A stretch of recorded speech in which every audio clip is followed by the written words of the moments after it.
Okay, guys, if you are the type of person who's always wondered how many LGBTQ question mark characters there have been in the history of animation and cartoons, then Insider.com has got the story for you. What's up, guys? This is the Gospel According to Mark with a C. He is I, and I am he. Just taking some time to tell you exactly what's on my mind, and you heard right.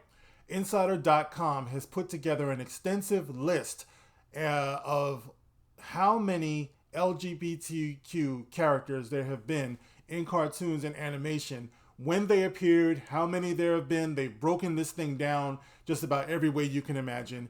And you will find the link to this in the comment section. I want you guys to check it out. It's unbelievable. People have spent a lot of time and energy and probably money doing this. And they've gone from what they say is Bugs Bunny all the way up to whatever crap cartoon they have out there now. So it says here, I just want you to hear what's being said. 259 LGBTQ characters in cartoons that bust the myth that kids can't handle inclusion. Who the fuck said that kids can't handle inclusion? It's just a matter of whether parents have the right to teach kids in their way about this so-called inclusion. Okay, this is not indoctrination. Okay, this is not programming that's going on here in conditioning. All right, this is about the parents' right for their children. Okay, we're not talking about like college age. We're not talking about adults. We're talking about children at the earliest stages of development, which of course includes sexuality. So there's a lot of kids out there who's still getting comfortable with who they are as individuals. They don't, well, I'm not going to get on my soapbox here. It says here, Insider produced a database to track the historical presence of LGBTQ and gender minority characters in animated children's television. Insider compiled a database of 259 LGBTQ characters in kids' cartoons. Here's how we did it. So let's just read the little intro here. From early Bugs Bunny to Disney villains like Ursula in The Little Mermaid, queer culture and gender transgression have always been present in animation. Historically, that inclusion has been illustrated through subtextual representation, leaving viewers to extract what they will or won't from coded characters and storylines.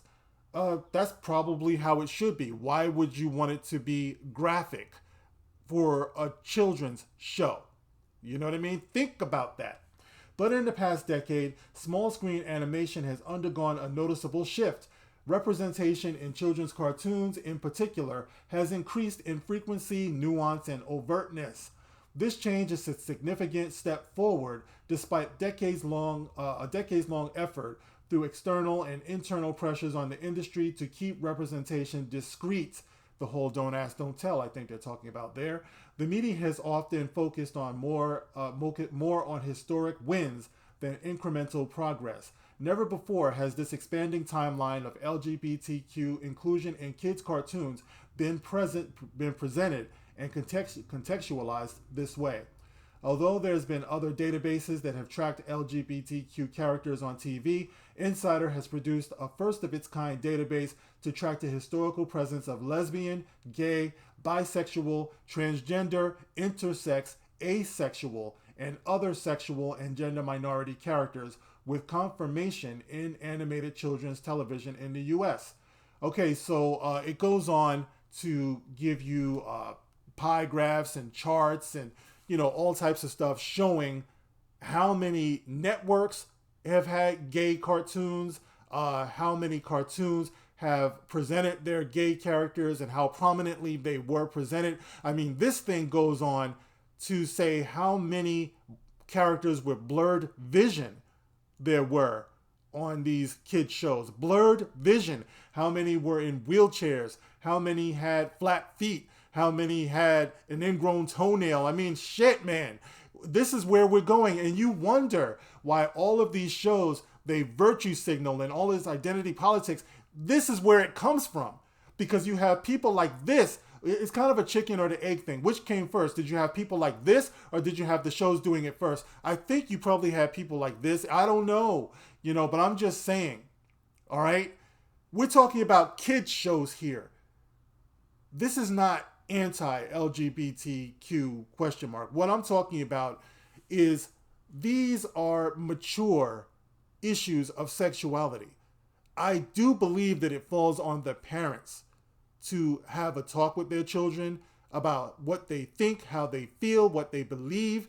Like I said before, if you're if you're an ally of the concept of programming and mass hypnosis and all that stuff, well, this is probably for you, because when I watch these shows with my son, like he's of that age where he was watching Nickelodeon and Teen Nick and all that stuff. Every other commercial is about gays and Black Lives Matter. Like, to me, that's just too much. You know what I mean? Like, me and my son, we have these discussions, we talk about things and all that stuff.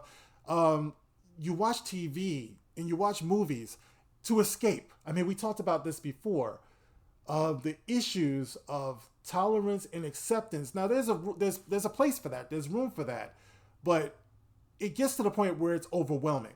And it's overwhelming for the kids as well. It's not a matter of what they can handle, or whether they're bigoted or whatever. That's not the case. They're, like I said, they're still developing.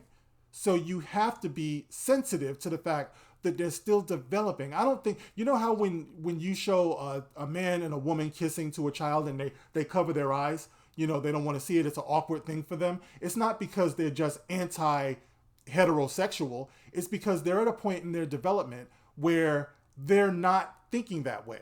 They're not feeling that. Like, they have a bunch of things going on inside of them. They have issues of temperament.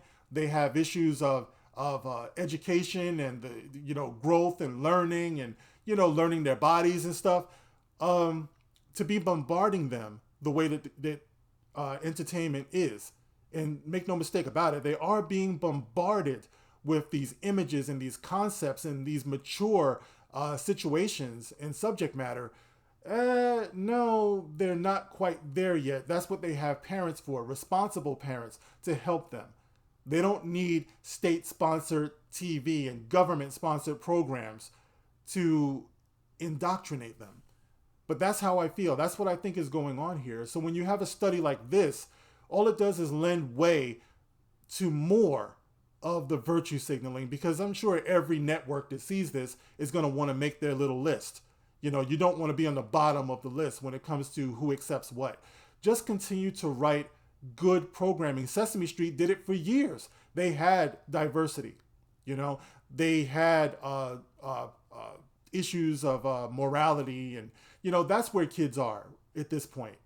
They're about morals, and they're about conduct and things like that. But that's what's going on, guys, and I just want you to check that out. Like I said, the link will be in the comment section for you to see just how far they've gone with this. And I don't know, man. Like I said, when you're doing these all that check boxing, it really takes away from the quality of your stories and what you're trying to present. I mean, it really, really does. And the kids are not as appreciative as you might think. You learn about diversity the same way that previous generations have, especially now. You go into your schools, you meet different personalities, and things like that. There's your diversity right there, because everybody is different. So I don't know. What do you guys think about this? Is it helpful? Is it too much? This isn't about hatred or anything. It's just a question. It's a moral and ethical question. How much do you put upon the kids when it comes to demanding that they know about alternate lifestyles and, the different ways that people identify sexually? I don't know, guys. I'm still trying to figure it out. So sound off in the comments section. I'm interested in hearing what you have to say. As always, you can like, you can share, you can subscribe, you can catch me on Twitter. Thank you for listening, guys. I'll catch you on the next one. This is The Gospel According to Mark with a C. Rock on.